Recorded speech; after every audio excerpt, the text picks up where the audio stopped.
to the front as possible and to be as quiet as a mouse. Maybe not use the mouse. Yeah.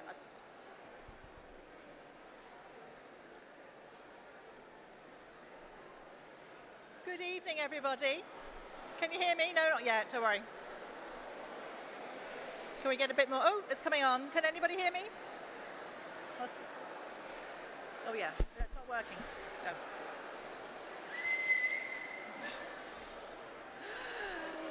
Can everybody hear me?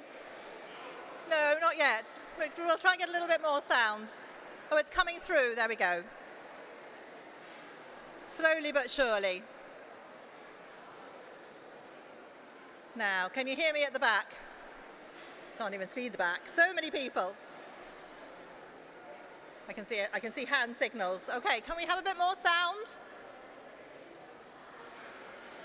Perhaps on the sound desk, if you can. Oh, you're turning me up a little bit. That's better. Still not good. It's getting better. It's getting better. Can we have a bit more sound? I think we might be at our limit. I shall have to project. Good evening, and a very, very warm welcome to the 2025 Society of Authors Awards.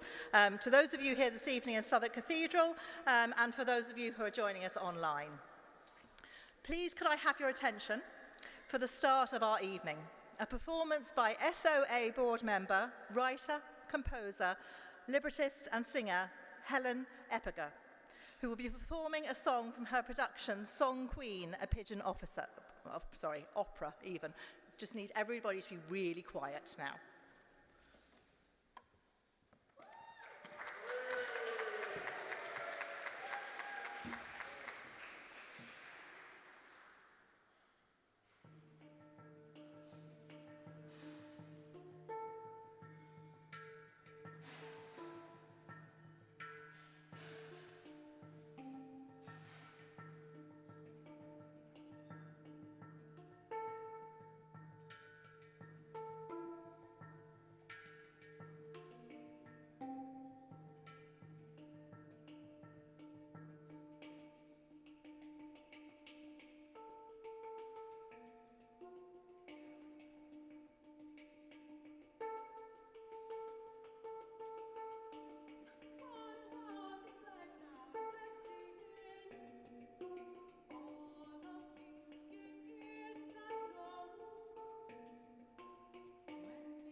Wow, thank you so much for that beautiful performance, Helen.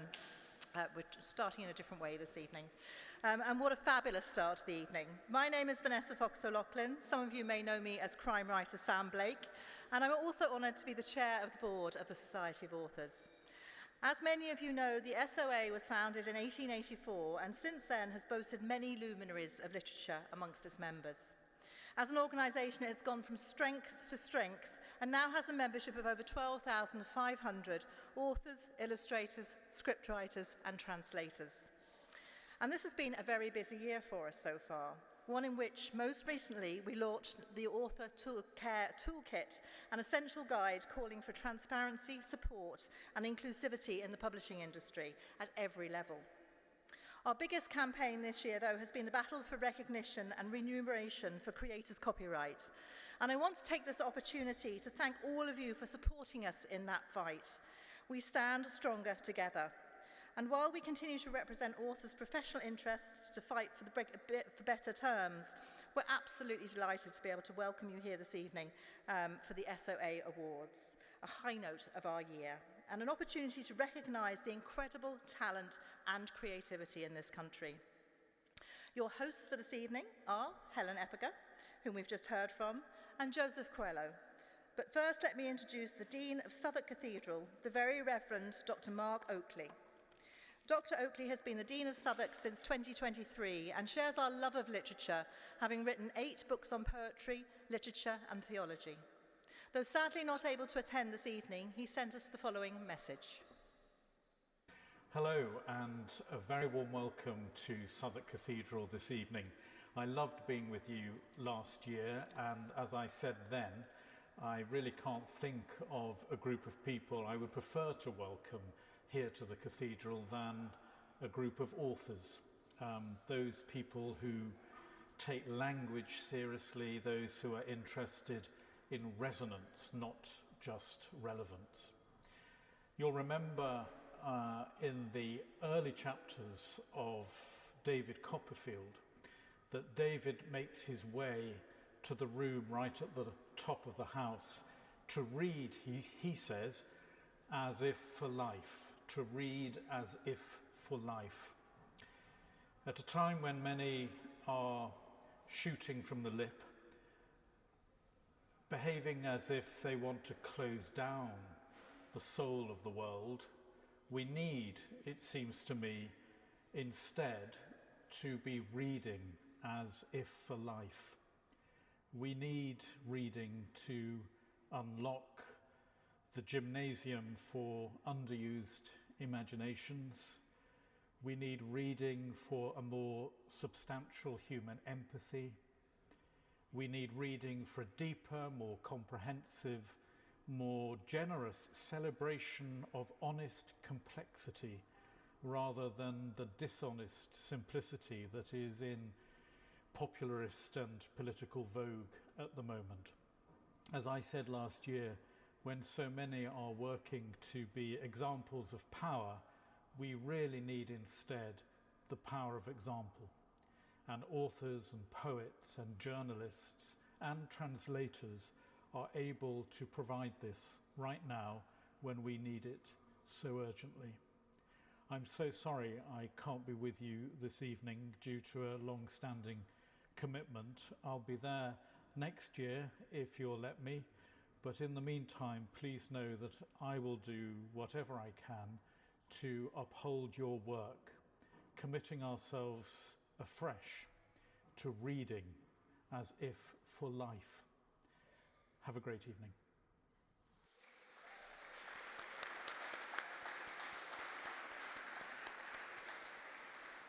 That was wonderful, and we'll look forward to seeing Mark next year. And now can I welcome Helen Epega back to the stage.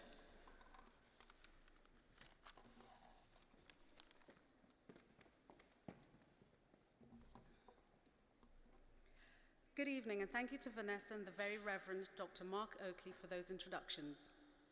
My name is Helen Epega. I'm a librettist, composer, performance artist, and a member of the Society of Authors Board. I'm thrilled to introduce our keynote this evening, Joseph Coelho. Joseph Coelho, OBE, is a multi-award-winning children's author, poet, and playwright. A 2-time winner of the Indie Book Awards, his poetry collection, Werewolf Club Rules, won the 2015 Clipper Poetry Award, and he won the 2024 Carnegie Medal for writing The Boy Lost in the Maze. He was Waterstone's Children's Laureate from 2022 to 2024. Please welcome Joseph Coelho.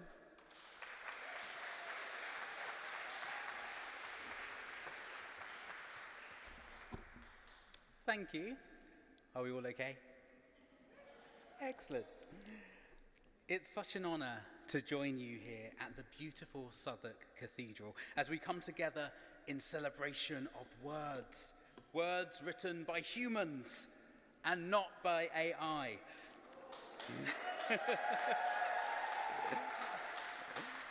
Now, I had a very strange moment recently when presented with a bio about myself, clearly created by AI. It got the broad headlines right, but most worryingly, aged me by 3 years.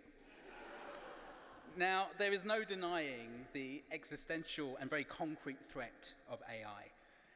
And with budget cuts and an industry chasing its tail to keep up with the latest trends, I'm sure many of us will be familiar with the tale of a passionate editor championing our work, only to be turned aside by the dreaded but necessary, and we love you, sales and marketing teams.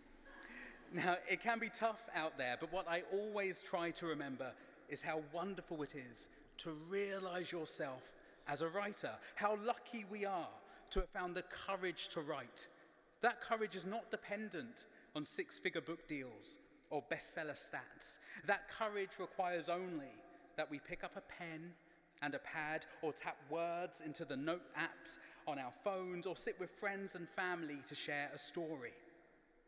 Writing is actually about coming together, about sharing stories and reflections and lessons just like our ancestors would have done over 500,000 years ago. That soul remains the same and cannot be touched by a large language model or cost and sales analysis. It transcends such things. That is why it is so special to be celebrating the SoA Awards tonight, to be cheering on writers of all ages and backgrounds, writing in a range of mediums. Tonight, we will be championing greater positive representations of disability in literature, bigging up the big short story,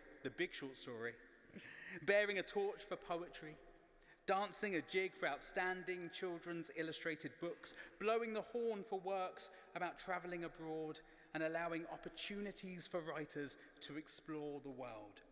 These are awards for writers of all ages and at every stage of their careers. Tonight, over £140,000 will be awarded to some of our most exciting voices. And we also get to shine a light on the incredible achievement of the shortlistees. Now, having many times been a shortlistee, I want to impress the importance of marking these moments. Being a shortlistee can be tough. You want the prize, but you don't want to jinx it, so you dare not believe you may have won it. But the feeling you have when getting that call or email saying you are on the list is insurmountable, only to be quickly surmounted by the spectre of not winning. And then, of course, there is the award ceremony. You dress up. You mentally begin a process of comparison, and your head becomes a bookie, trading odds. And so very quickly, you can forget how amazing it is that you are in this room, that your work has been chosen by peers, that it has moved people enough to recommend it. To fight for it in some coffee-drenched office room as judges take time out of their equally busy and, let's face it, often traumatic careers as writers. To talk about the joys of your work. This is no small thing. Think about the version of you that had not yet put pen to paper, that had not yet imagined having your name in print. What would they think about you being here now? About having completed a book, let alone being published, let alone being shortlisted. We must celebrate all of our wins. So I want all of the shortlistees here tonight to make me a promise that they will take a moment to absolutely celebrate with us all tonight as we all collectively bow to your glory, but also to take 5 minutes for yourselves after tonight.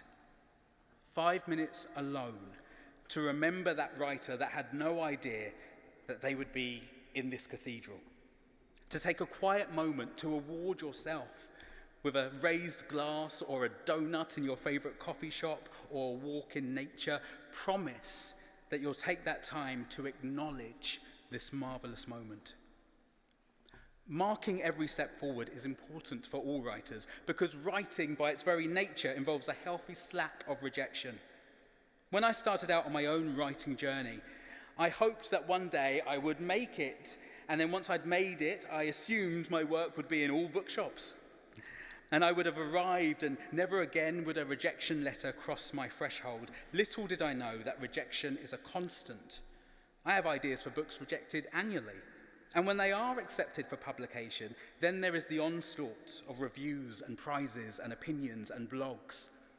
I took a leaf out of Stephen King's book on writing early on and decided to collect and display my rejection letters on a nail by my desk, seeing them not so much as rejections, but as waypoints, assuming there would be X number of rejections before that eventual yes, and therefore seeing each rejection as taking me one step closer towards my goal. With this change in framing, rejection letters became moments of celebration, another mile run, another hurdle leapt. I first became a writer via performance poetry. I was studying archaeology at UCL and had been penning poems throughout my degree. I heard about the Poetry Society Cafe. I was working part-time throughout my degree, selling advertising for a little-known London travel guide. I had one suit that fit and one that really did not. The suit that fit was in need of a clean, so it was after work wearing a parachute of a suit that I headed to the Poetry Society Cafe, and I read a poem during their open mic with my skydiving knees. Over the next 12 years, I would do more and more gigs on the poetry scene, often with the brilliant performance poetry organisation Apples and Snakes, who not only got me gigs where I would sometimes get paid a whole £50, and that was for a 15-minute set, but they also helped me maintain a career as a writer by getting me into schools where I provided creative literacy sessions for kids. Over those 12 years, I started to write plays and got some recognition by the Verity Bargate and Bruntwood competitions, but little was sticking. There were very limited opportunities for playwrights, and at the same time, I started to feel frustrated with the school's work I was doing.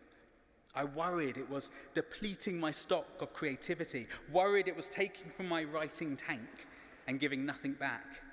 I felt like this for years, failing to see the gift that was being laid out in front of me. I was learning how to write for children. I was writing poems for children and trying them out on a daily basis, keeping what worked and learning all the way. I started to write plays for children, but at the same time, if playwriting for adults lacked opportunity, then the children's theatre world was even more restricted. I sent plays out to children's theatres and watched the rejection letters come in as the same playwrights got repeat commissions. So I made a decision. I decided to take matters into my own hands. I applied for Arts Council funding and wrote and produced my own plays that I would star in, plays that I toured for over 4 years up and down the country, getting changed in library toilets and school staff rooms, driving from village to town to city in my micro camper called Elsie Jean, R.I.P. Now, a funny thing happened once I took control. Those same theatres that had rejected my play scripts were now booking my shows. This taught me a valuable lesson as a writer. Wait for no one. No one can give you permission to create your work. No one is coming to save you. For me, this notion manifested in a belief that a producer would pick up my work and put it on. Well, that was folly. I had the power all along, and in taking that power, my work was shared. As my plays toured, I started to research publishing. What was this dark art? How does one get published? I had no idea, but I was emboldened by my theatre experience. So I found out all I could about publishers. I went to bookshops and libraries and studied who was publishing what. I discovered the London Book Fair, and for 3 years in a row, bought a ticket and was the first into Olympia on the first day of the fair and the last one out on the last day. I spent my days during the fair walking until my legs ached, visiting every stall with a bag full of manuscripts, talking to publishers and editors, and every now and then a kindly editor would give me 5 minutes of their time, a hugely generous act given that they are not at the fair to speak to wannabe writers. Now, on my 3rd year of doing this, I passed an event and overheard a panelist talking about the need for more children's poetry. That panellist was editor Janetta Otter-Barry, and 2 years later, Janetta published my first poetry collection. Now, at this time, I was unagented. Agents had told me that as a poet, there was little they could do for me. So I had no idea what to do with my first book contract, and that's where the Society of Authors came to the rescue. Their contract service was a godsend, giving me the confidence to go ahead with my book deal, knowing that a professional had looked it over and given me some sage advice. Because of my 12 years performing poems in schools, I was very ready to be published. Doing festival events and school bookings and getting paid was a walk in the park compared to the pubs and clubs and theatre gigs I was used to as a performance poet. I had been in training, it seems, to be a children's author, and I hadn't even realised it. My first book, Werewolf Club Rules, won the 2015 CLP Clipper Poetry Award, and suddenly the door opened for me to start having conversations with publishers about my wider writing. And I met an agent, but not through sending out letters. I had given up trying to get an agent through the traditional route, and instead stuck to doing the work, and this paid off. I got myself on a train from London to Newcastle to support a friend's book launch, and it was there at 7 Stories that I ended up meeting my then agent, Felicity True. With an agent, I was now able to start having conversations with publishers about picture books. I had a backlog of picture book ideas that I had already shared with school children that were ripe to be published. Books like If All the World Were and My Beautiful Voice, that were both illustrated by Alison Colpoys, that both went on to win the Indie Book Awards. Publishers asked me if I had any middle grade ideas, and I was able to pull out play scripts, play manuscripts like my Zombierella show, a show I had independently produced and performed over 100 times up and down the country. It was the story of Cinderella, but in my version, she slips down the stairs and dies. But not to worry, the fairy of death transforms her into a zombie. And as a zombie, she wins the heart of the vampire prince. That story became the first book in my Fairy Tales Gone Bad series, illustrated by Freya Hartass. I was on a roll, writing and publishing around 5 books a year. Remember, this is because I had 12 years trying to get published, so I had a big backlog to exploit. But I was also scared. The freelancer in me, the hustler, was too scared to stop, was too worried about this dream coming to an end. The memories of doing every kind of job going were still fresh in my mind. I had worked as a transport planner, as an ad salesman. I had had my brain scanned in clinical trials for £10 fees, and done every job available in the theatre, both on stage and off, and during a very dark period, had even worked as a tequila boy. I was not going to return to those days, and so I worked. I wrote plays for Tutti Frutti Productions and Pied Piper Theatre and the Unicorn Theatre and Polka Theatre, and most recently, and on until the end of July, the Little Angel Theatre. Shows performed not by me, but by proper actors this time. I kept working, kept up the pace, wanting to write for all ages and never ceasing in a commitment to visit children in schools and libraries as often as I could. That for me was the storytelling around the fire. That for me is what it's all about. Being asked to be the Children's Laureate in 2022 was a complete shock. By this time, I had about 35 books published, but despite this, still imagined that if I was ever to be laureate, it would be in my 50s or 60s, certainly not in my 40s. I remember getting quite emotional when Book Trust, the charity that manages the laureateship, gave me the news. They said my hard work had been noticed, and that tipped me over the edge. So often as writers, we work in isolation. We write alone. We often travel alone. We can even be at book signings alone. I wasn't sure if I was ready for it. I wasn't sure if I was ready to take on the mantle of the first black male children's laureate and the youngest. I had to be ready. For me, the laureateship was about being in service to young people, inspiring and helping them on the journey to making words their own. I wanted to serve in work that was very familiar to me, that I was very passionate about: poetry and libraries. I joined a library in every library authority in the UK to promote their vital services and to allow opportunities for librarians to shout about their services and increase their memberships. I joined 217 libraries, some of which I joined by bike, a bike I'd made out of bamboo. I also wrote and presented 80 episodes of a YouTube series called Poetry Prompts, quick, fun and easy ways to get young people writing poetry.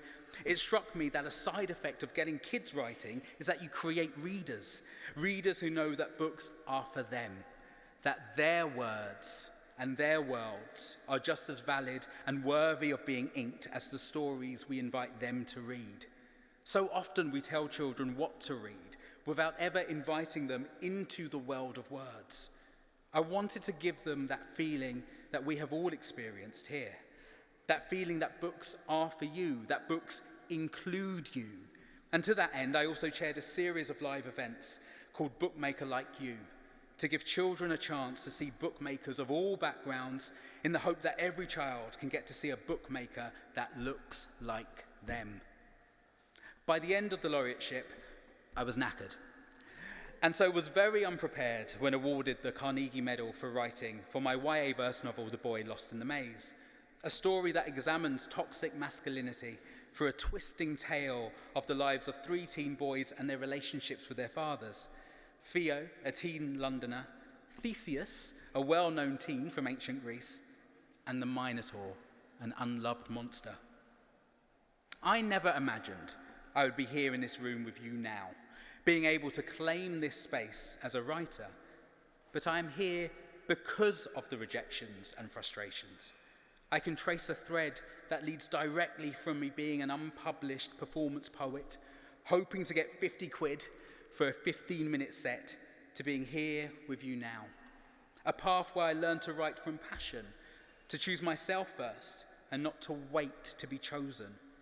A path that has taught me to leave space for the dreams I haven't dreamt yet. A path that taught me that writing is always about connection and coming together as a community, and that no amount of AI or bottom lines or short-lived trends can come anywhere near to the magic that happens when an audience leans in to hear a storyteller tell their story. Tonight, we celebrate the storytellers. Tonight, we lean in. Thank you.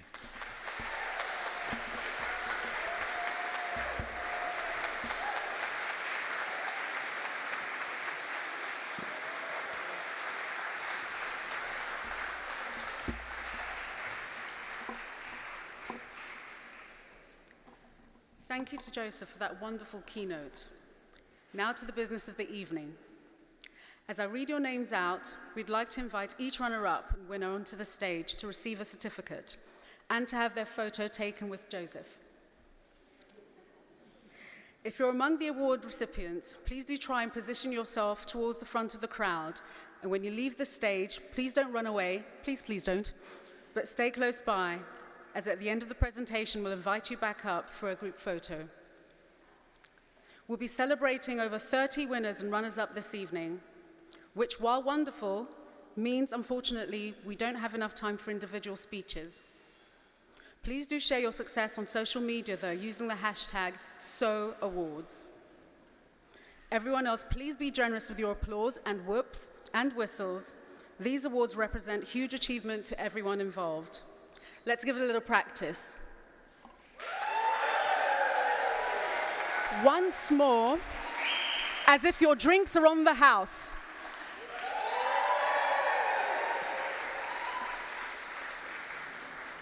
And now, our first prize award is the ADCI Literary Prize for a novel written by a disabled or chronically ill author that features one or more disabled or chronically ill characters. The SoA and prize founders, Claire Christian and Penny Batchelor, would like to thank the funders who make this prize possible: the Authors Licensing and Collecting Society, Arts Council England, the Drusilla Harvey Memorial Fund, and the Professional Writing Academy.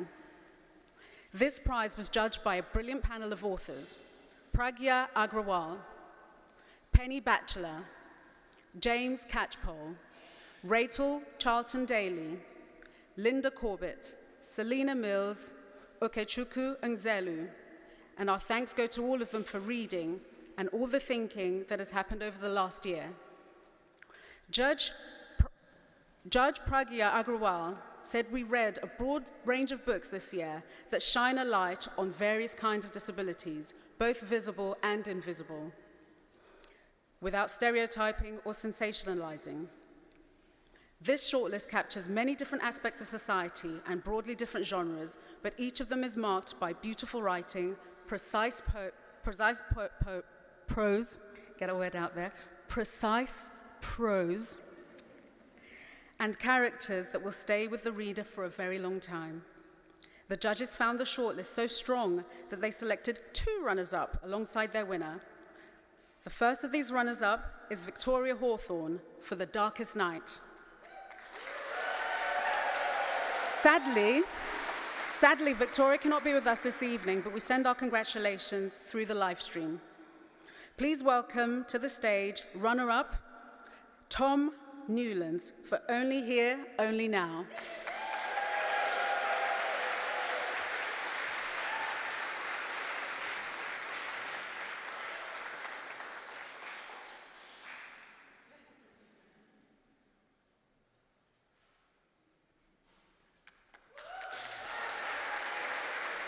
The winner is Helen Epega for Alter Ego.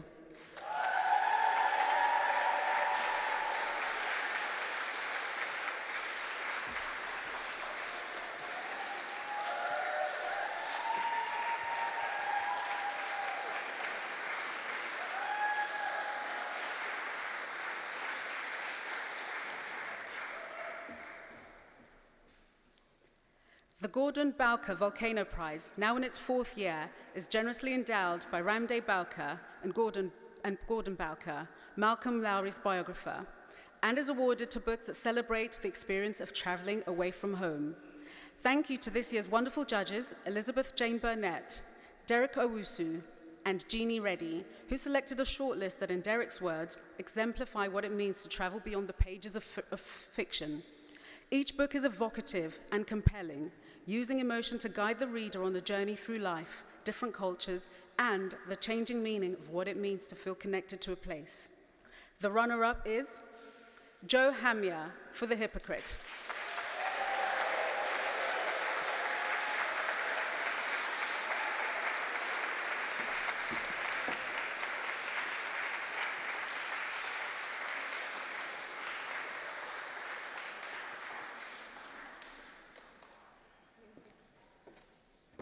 Once again, we had judges spot for choice, and for this prize, they've decided to select 2 winners.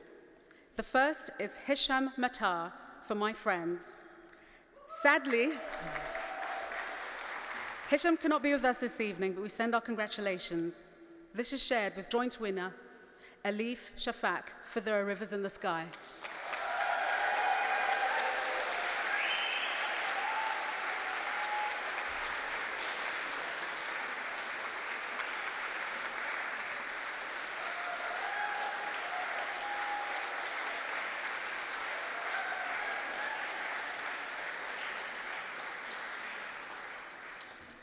Next, to the Somerset Maugham Awards, which have recognized outstanding works of fiction, non-fiction, and poetry since 1947.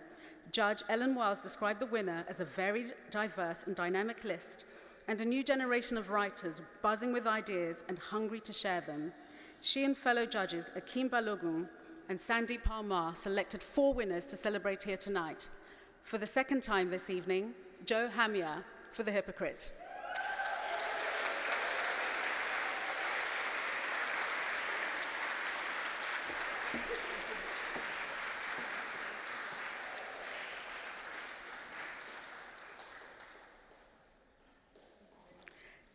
Jason Okunde for Revolutionary Acts of Love, Love and Brotherhood in Black Gay Britain.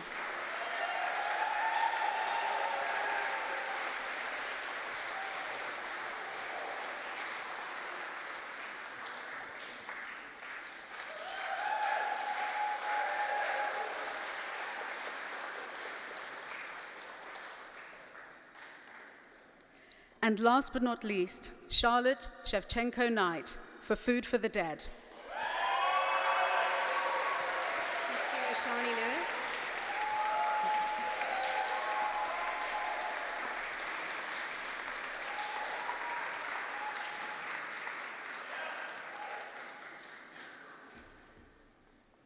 And last but not least, Ashani Lewis for Winter Animals.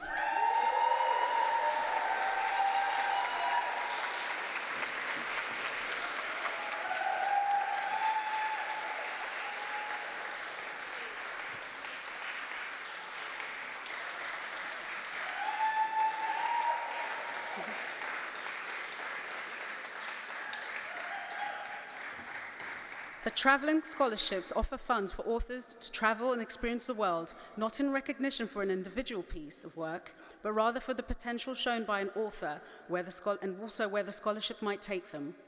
Our largest shared prize fund for the night at £35,000. These authors were carefully selected by panel Emily Barr, Louise Drury, Alvin Pang, Johnny Pitts, and Philip Terry. Please welcome to the stage, Sally Bailey.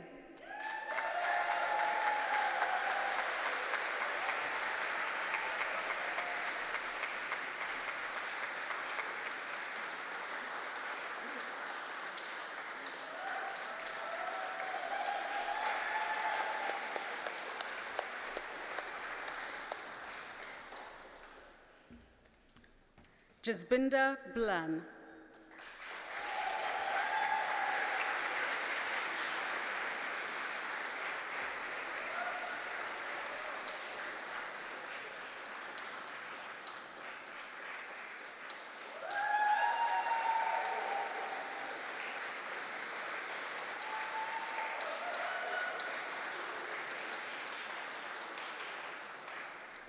Marcus Field.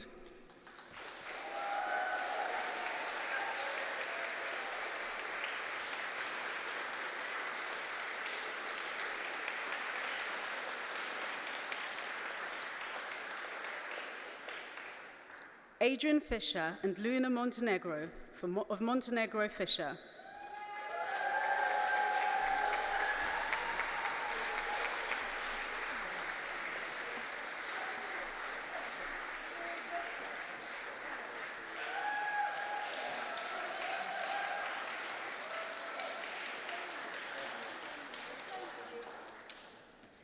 Natalie Ola.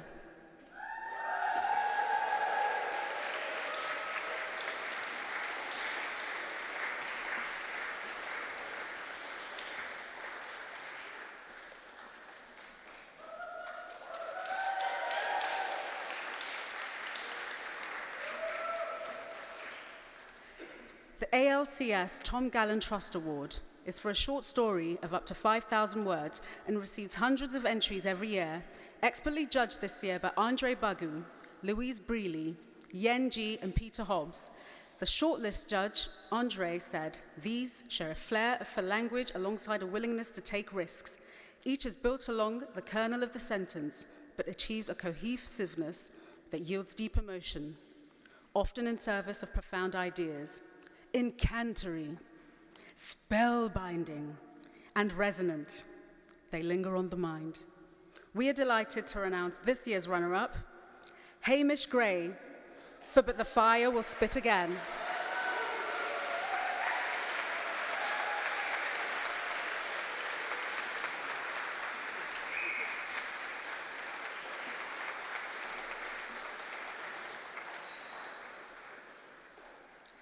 The winner is Katie Hale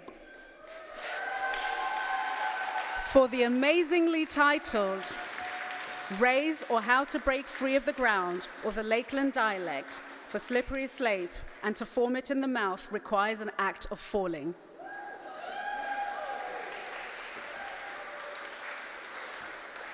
The McKitterick Prize for debut novels by authors over 40 has by far the largest page count for reading. And that work falls to our brilliant judges, Rebecca Foster, Gonzalo C. Garcia, Aniete Esong, Wen Yan Lu, Kathy O'Shaughnessy, and Nick Renison. Of the shortlist, Judge Rebecca said, "Each of these 6 novels has a fully realized style, so confident and inviting are they, that it is hard to believe they are just debuts. With nuanced characters and authentic settings and dilemmas, they engage the mind and delight the emotions." The runner-up for the McKitterick Prize is Lauren Elkin for Scaffolding. Lauren isn't able to join us in Cathedral tonight, but our congratulations go out to her. This year's winner is Tom Newland for Only Here, Only Now.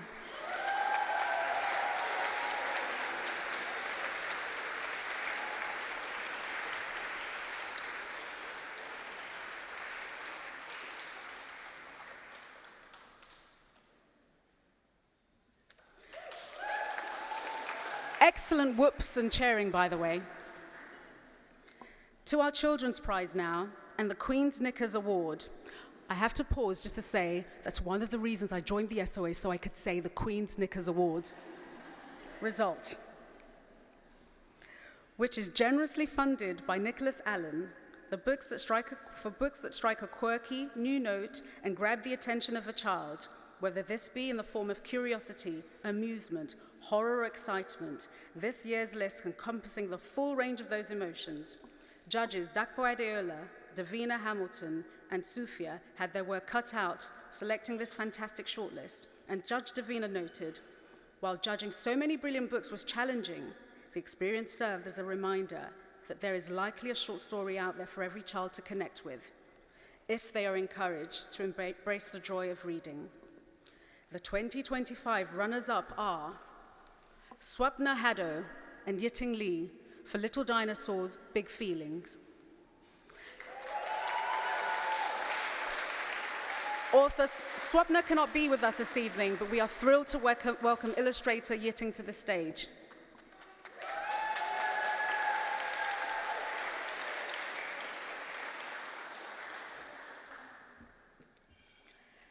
The winners are Teenie Fisher, Hermes Starveld, and Laura Watkinson for Bird is Dead.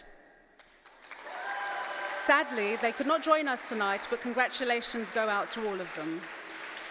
Our Chumley Awards are a particularly set of wonderful special awards given to those who have made a significant contribution to poetry over the course of their ongoing careers. It has been put by previous judge Moniza Alvi. It is hoped that the recipients feel valued, encouraged, and truly celebrated. The judges this year were Malika Booker, Fred Dagger, Hannah Lowe, and Lachlan McKinnon, and together they selected the following brilliant poets. James Byrne. Sadly, James isn't here tonight to collect his award, but huge congratulations to him. Jane Comain.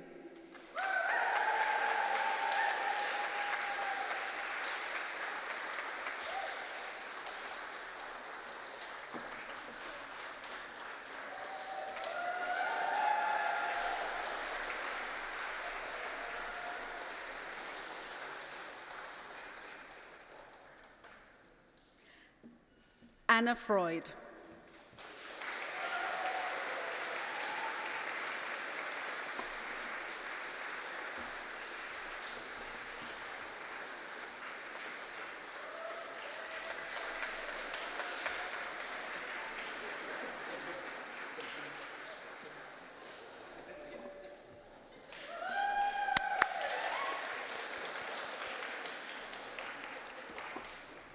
John Lyons. John isn't here to collect his award, but we wish him all the best and congratulations. Karen McCarthy-Wolf.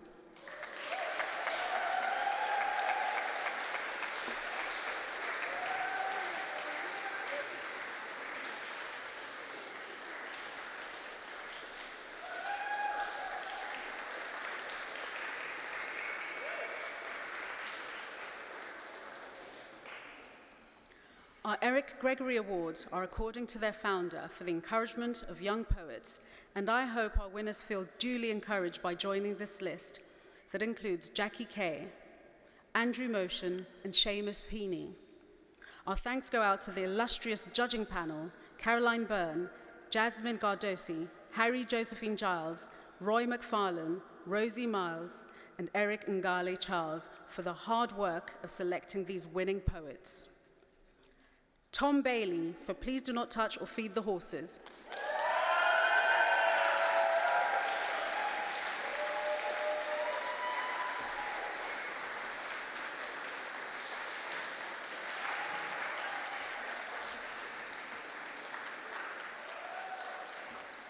Sophia Georgiou for Gloria Trillo.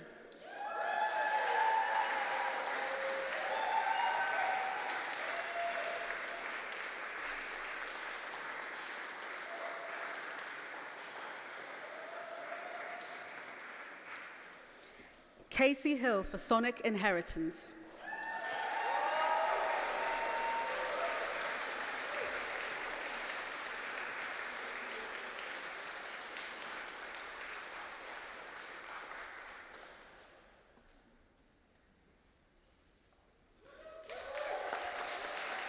Oluwaseun Olaiwala for Strange Beach.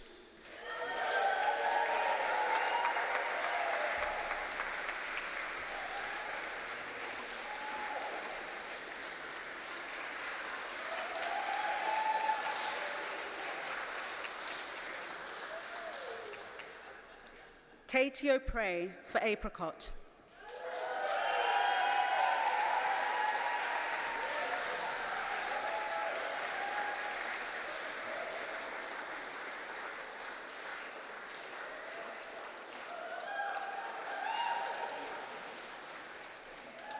And Eric Yip for Exposure.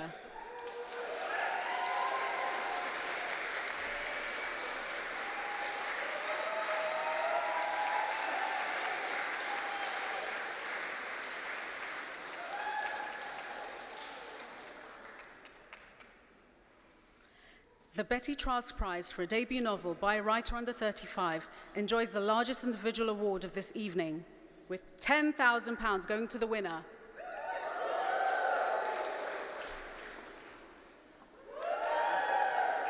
Wonderful. We're grateful to our judges, Andrew Cowan, Daisy Lafarge, and Stephanie Serkia, for picking such an incredible shortlist. Judge Andrew Cowan said of the shortlisted books, whether politically urgent, exquisitely lyrical, or strange and surreal, whether expansive or economical, comic or introspective, set now or in the past, each of these skillful novels is brimming with wit and invention. Together they demonstrate the wonderfully open-ended possibilities for the contemporary novel. Congratulations to the winner of the Betty Trask Prize, Ashani Lewis for Winter Animals.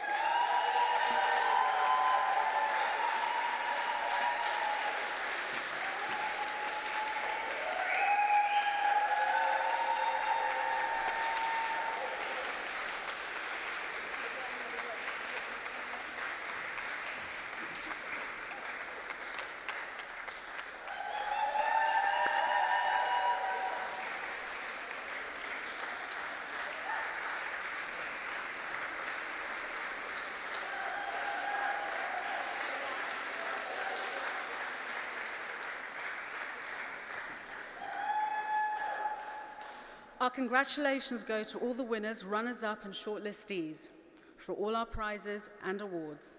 For the first time, and to close the show, we'll hear a few words from our Betty Trask winner and a reading from their debut work.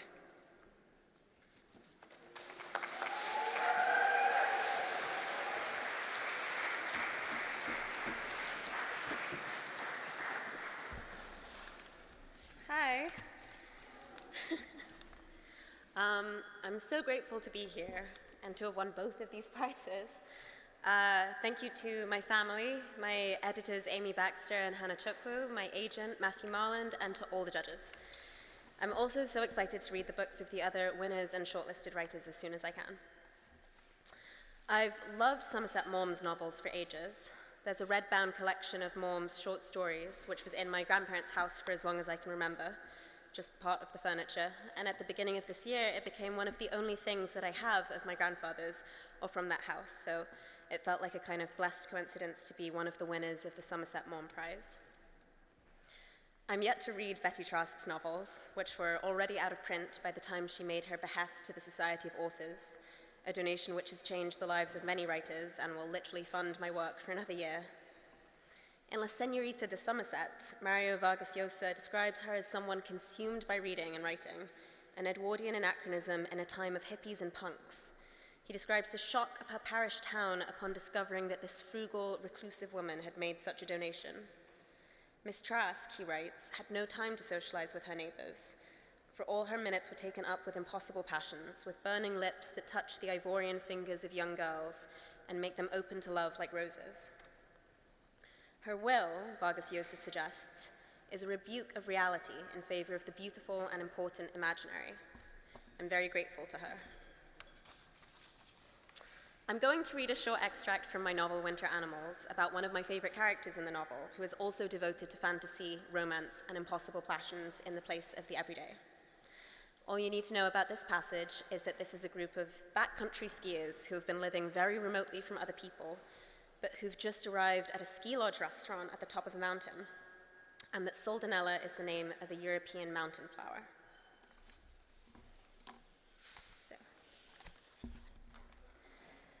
When they arrive, having passed from an unpeopled peak across an untracked spur, the sudden protrusion of the restaurant looks weird. Ellen can't put her finger on it. It interrupts somehow. Wall, panes, concrete, glass. The appearance on the mountain of these synthetic materials seems inexplicable. Clover had once said that she'd been overwhelmed in London by the proliferation of man-made stuff. It pressed in when she was feeling low, the inescapability of it, of metal, of paper, of lampposts, bollards, litter, screens. There was no uninterrupted space. Even the parks, she said, each tree was circled by an individual iron fence. Ellen's happy to be in the restaurant. She lines up for paninis with the other skiers and is glad of the warmth. But she recalls Clover explaining the great shudder of relief she'd had, finding an uninterrupted landscape on the slopes, an endless landscape. Ellen can't help it. She's still charmed by the memory of sweet, sensitive Clover, recounting how the tension had left her body. Solace in the silent places that can only be reached on skis. In Europe, Soldanella. Little things, conkers, pebbles, shells, were never adorable or trinketry for her. They were grand sweeps of emotion, the large and the small. Someone has said that the death of a mouse from cancer is the whole sack of Rome by the Goths, and that someone was probably Clover. Thank you.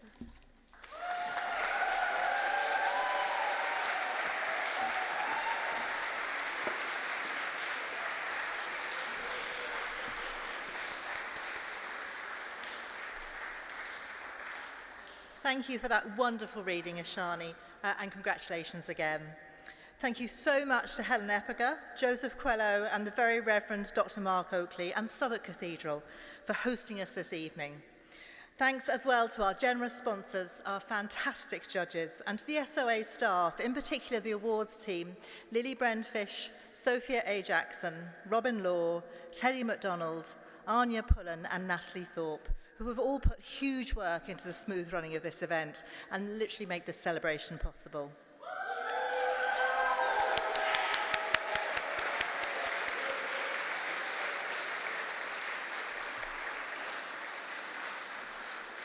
Please join us in toasting our winners, our summer party, which will continue until 9 p.m. in the nave and courtyard.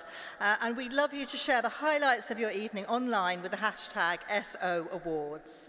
I hope you'll be raising a glass at home if you've joined us online, and I hope you enjoyed the live stream. Thank you so much for tuning in. Thank you and everybody here for coming. It's been a fantastic evening. Please could I welcome all the winners and runners-up back into the stage for a quick photo before you enjoy the rest of your evening. Shortlisted authors, please head over to the table next to the photo board to collect your certificates. Thank you so much.